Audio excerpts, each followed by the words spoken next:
Hey everyone, आज हम पढ़ने वाले अस्थि धातु। रस, रक्त, मांस, मेद, मेद के बाद अस्थि। मेद अस्थि धातु का पुष्टि करता है। हमने मेद तक देख लिया था, आज हम पढ़ेंगे अस्थि धातु।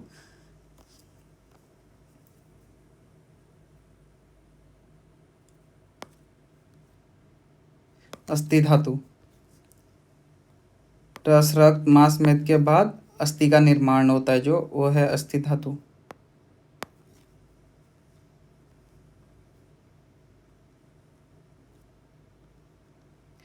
हम इसके अंदर पढ़ने वाले हैं निष्पत्ति, पर्याय, स्वरूप एवं गुण, उत्पत्ति, अस्थि का निर्माण, अस्थि धातु के कार्य, आचार्य कार्य, अस्थि की संख्या, अस्थि का पंच भौतिक संगठन, अस्थिवाह, स्रोतस तथा अस्थि निर्माण, अस्थि धातु का क्षय, अस्थि धातु की वृद्धि के लक्षण, अस्थिसार पुरुष के लक्षण, अस्थि एवं वायु का संबंध। ये थोड़ा ट्रिकी रहता है इसको समझना, इसको भी हम देखेंगे। अस्थि की उपधातु एवं मल। ठीक है, बस इतना ही हमको पढ़ना है, इतना ही एग्जाम में पूछता है और इतना ही बुक में भी लिखा हुआ है। ठीक है, अभी हम निष्पत्ति देखते हैं।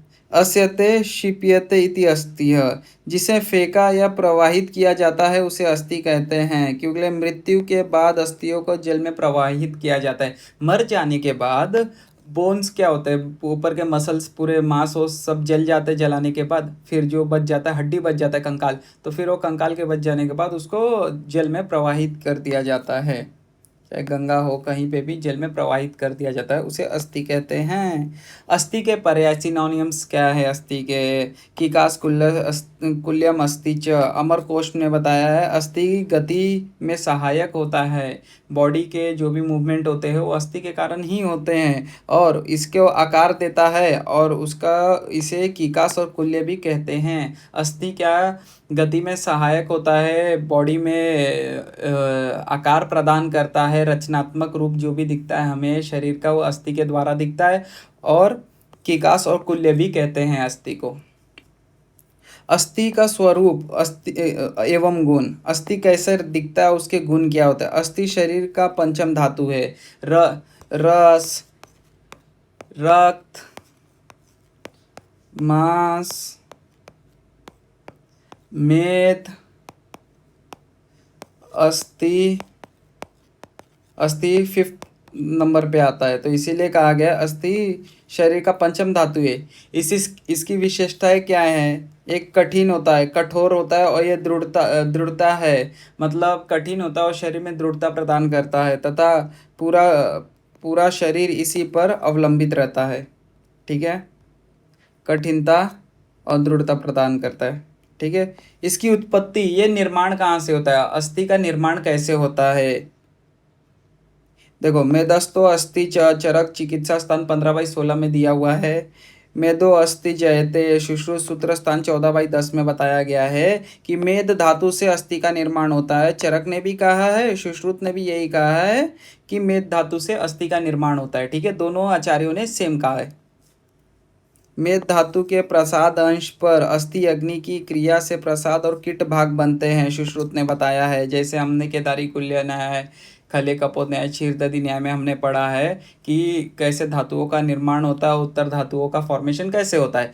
तो इसमें बताया गया है सुश्रुत द्वारा कि मेद धातु के ऊपर प्रसाद भाग पर अस्थि अग्नि अपना वर्क करती है, तो प्रसाद भाग और कीट भाग बनता है। तो प्रसाद भाग से क्या होता है, मूल अस्थि धातु का निर्माण होता है, और कीट भाग से क्या है, केश, लोम और नख का निर्माण होता है। ठीक है, कीट भाग से क्या है, केश, लोम और नख का निर्माण होता है। मेद धातु के ऊपर अस्थि अग्नि काम करके अस्थि धातु का निर्माण करती है। आचार्य चरक के अनुसार भी क्या है, आचार्य चरक के अनुसार क्या है, मेद के अंदर मेद धातु अपनी अग्नि से परिपक्व होकर पृथ्वी, अग्नि और वायु महाभूत के संयोग से खरत्व व रुक्षता प्राप्त कर लेता है। स्निग्ध मेद धातु पक कर खर हो जाता है, जिससे अस्थि धातु कहते हैं। इनका सीधी सी कहने की बात है, मेद धातु अपनी अग्नि से परिपक्व होकर पृथ्वी, अग्नि और वायु महाभूत से संयोग कर रुक्ष में कन्वर्ट हो जाता है, रुक्षता प्राप्त कर लेता है। स्निग्ध मेद धातु पक कर खर हो जाता है, जिससे अस्थि धातु का निर्माण होता है। देखो, पृथ्वी, अग्नि और वायु से मेद धातु क्या होता है, खरत्व, रुक्षता प्राप्त कर लेता है, तो जिसे अस्थि धातु कहते हैं। ठीक है। अस्थि का निर्माण। अस्थि व स्रोतस में होता है अति व्यायाम, अति मानसिक क्षोभ, अस्थियों में आघात, वातज आहार विहार से अधिक सेवन से अस्थि का सामयिक निर्माण नहीं होता। अति व्यायाम, अति मानसिक क्षोभ, अस्थियों में आघात, वातज आहार विहार से अस्थि का निर्माण सामयिक नहीं होता है। ठीक है।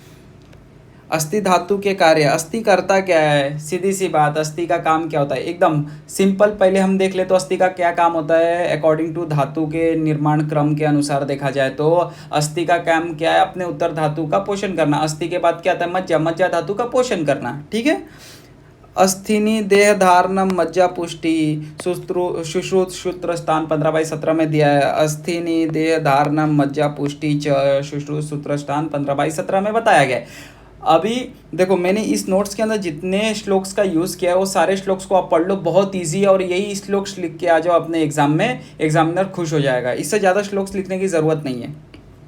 आचार्य सुश्रुत के अनुसार अस्थि के कार्य देह का धारण करना, शरीर को धारण करना। शरीर को रचना प्रदान कौन करता है, अपने बोन्स प्रदान करते, स्केलेटन प्रदान करते।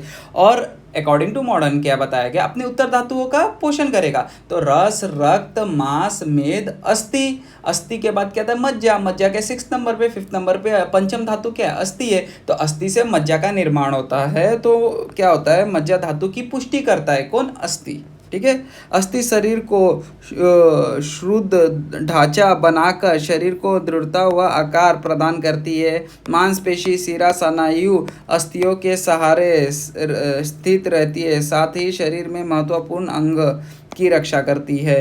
देखो, अस्थि के साथ मांस, स्नायु, सिरा आदि अस्थियों के सहारे शरीर में स्थिर रहती है और क्या करती है, जो इम्पोर्टेंट पार्ट्स है हमारे शरीर में उसकी रक्षा करती है। जैसे कि मस्तिष्क, स्कल है, स्कल के अंदर क्या है, अपने गायरा है, सल्का है, उसका प्रोटेक्शन कौन करता है, स्कल बोन करता है। ठीक है। जैसे दिल है, अपना रिप केज है, थोरेसिक केज है जो अपना, उसके अंदर हार्ट है, अंदर पेरिटोनियम के अंदर। तो ये क्या है, ये सब कवरिंग है, ये क्या कर रहे हैं, हार्ट को प्रोटेक्शन प्रोवाइड कर रहे हैं। ठीक है। अभी देखो, वस्ती पेल्विक रीजन है, पेल्विक रीजन में भी ये अपने वाइटल ऑर्गन्स को ये प्रोटेक्शन प्रोवाइड करते हैं। ठीक है। आचार्य सुश्रुत के अनुसार अस्थि के खोखले भाग में स्नेह भाग भर जाता है, जिसे मज्जा कहते हैं। अस्थि मज्जा का पोषण तथा आधार प्रदान करता है। सुश्रुत ने सेम कहा था, बस सुश्रुत ने यही सेम कहा है। देखो, अस्थि के खोखले भाग जो अंदर हॉलो स्पेस प्रेजेंट रहता है अपने बोन के अंदर, जो बड़े बड़े बोन होते हैं जिसमें लॉन्ग बोन्स के अंदर क्या हॉलो स्पेस होता है, उसके अंदर मज्जा रहता है। उसके स्नेह भाग में देखो, इधर पे ऐसे बताएगा ना, ये देखो, ये लॉन्ग बोन है, इसके मिडल में हॉलो स्पेस होता है, तो उसके अंदर मज्जा रहता है। ठीक है। आचार्य चरक के अनुसार अस्थि शरीर में ऊर्ध्व धारण, खड़े रहना तथा मज्जा धातु का पोषण करता है, साथ ही शरीर में सभी अंग प्रत्यंगों को अपने स्थान पर स्थिर रखने में सहायता करता है। सेम अभी हमने ऊपर पढ़ा, वही आचार्य चरक भी कह रहे हैं, वही सुश्रुत जी भी कह रहे हैं। वाग्भट के अनुसार अभी हम देखने, आचार्यों ने अस्थि की कोई स्पष्ट स्थान नहीं बताया है। ठीक है। परंतु इसके कार्यों के अनुसार, जैसे कि वृक्ष वृक्ष अपने वृक्ष सार के कारण अवलंबित खड़ा रहता है, वैसे ही शरीर अस्थि के कारण दृढ़ता से खड़ा रहता है। ठीक है, ऐसा बताया गया है यहाँ पे, इसीलिए इसका स्थान सर्व शरीर माना गया है। ठीक है। अस्थि की संख्या। आचार्य चरक के अनुसार अस्थि की संख्या 360 है और सुश्रुत के अनुसार 300 है तथा आधुनिक जैसे कि मॉडर्न के अनुसार 206 होती हैं। ठीक है। तो चरक के अनुसार 360 है, सुश्रुत के अनुसार 300 है, आधुनिक मत के अनुसार 206 हैं। आयु के अनुसार मतलब जैसे हमारा कैसे है, हम लोग तो निरंतर बड़े होते रहते हैं। ठीक है। जैसे बाल्यावस्था से आगे युवा से आगे बुढ़ापा आ जाता है जैसे। ठीक है। तो आयु के अनुसार अस्थि की संख्या बदलती रहती है, क्योंकि विकास के साथ अस्थि आपस में संयुक्त हो जाते हैं। जन्म में 270 रहती है, किशोर अवस्था में 350 और तरुण अवस्था में 260। ठीक है, ये सब आयुर्वेदा के अनुसार बताया गया। अस्थि का पंचभौतिक संगठन अभी देखने और चक्रपाणी के अनुसार पृथ्वी प्लस वायु महाभूत की अधिकता होती है और ढलन के अनुसार पृथ्वी वायु और तेज महाभूत की अधिकता होती है। ठीक है, ये दोनों के अनुसार पंचभौतिक संगठन बुक में दिया हुआ है, इसको याद कर लेना। तेज महाभूत के कारण मेद धातु खरत्व प्राप्त कर अस्थि बनती है। ठीक है, हमने अभी ऊपर देखा था, चरक ने यही बताया था, तेज महाभूत के कारण ही खरत्व बनता है। ठीक है, अस्थि व स्त्रोतस तथा अस्थि का निर्माण। अस्थि वाहनम स्त्रोतसाम मेदो मूलम जांगम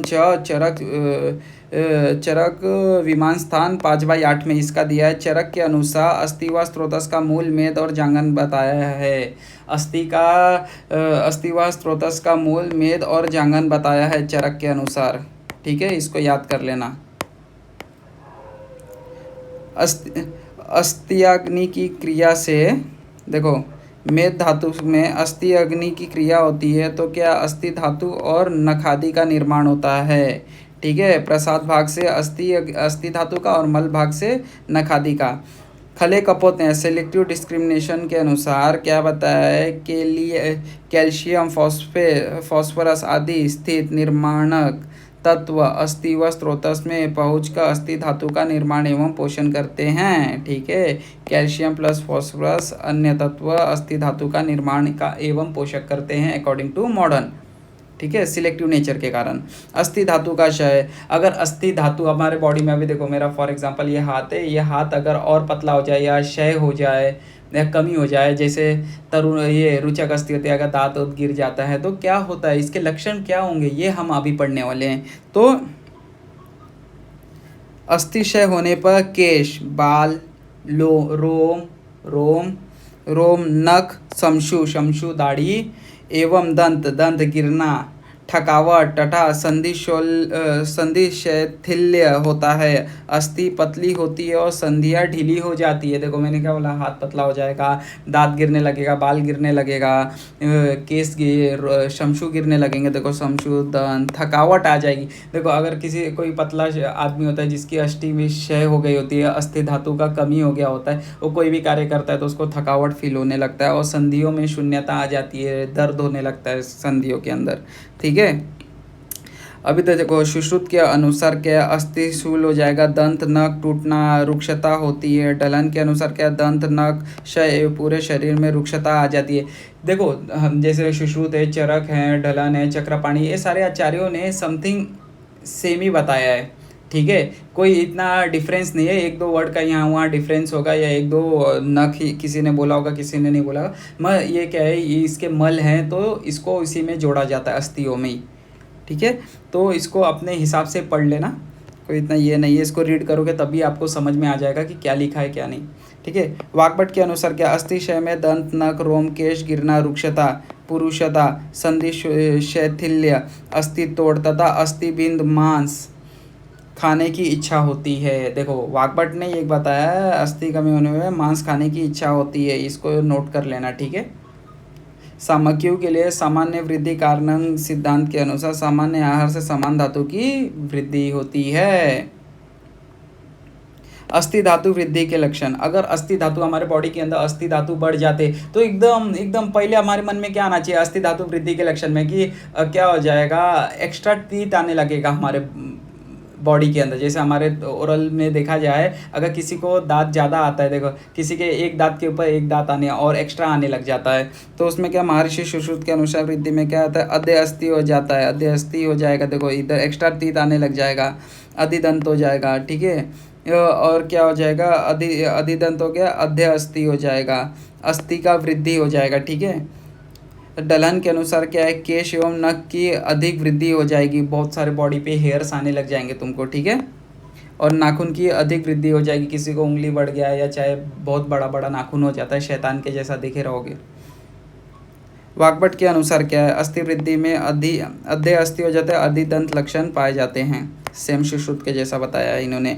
अस्थिसार पुरुष के लक्षण क्या है, चरक के अनुसार क्या है, एड़ी, गुल, जानु, जत्रु, चिबुक, सिर, नख, दंत बड़े होते हैं, व्यक्ति उत्साही, क्रियाशील होता है, कलेश सहन, स्थिर शरीर एवं दीर्घायु वाला होता है, जिसकी भी बोन्स ज़्यादा होती है। अस्थिसार पुरुष होता है, उसके क्या होते हैं, एड़ी, गुल, जानु, चाबुक, शीर, नख, दंत एवं ये सब बड़े होते हैं। इसके अंदर दीर्घ आयु होती है, कलेश सहन कर लेते हैं, ठीक है।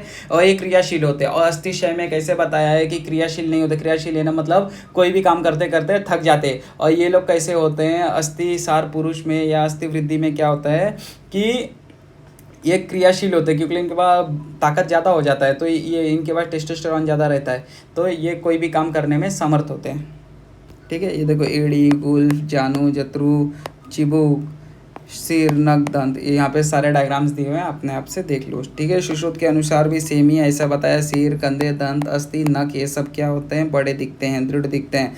अस्थि एवं वायु का संबंध, अस्थि एवं वायु का संबंध देख लो। वात रोग अधिकतर अस्थियों में पाई जाती है। वात रोग क्या होती है, अस्थियों में पाई जाती है, क्योंकि उसमें हॉलो स्पेस के अंदर वायु ही महाभूति रहती है, ठीक है।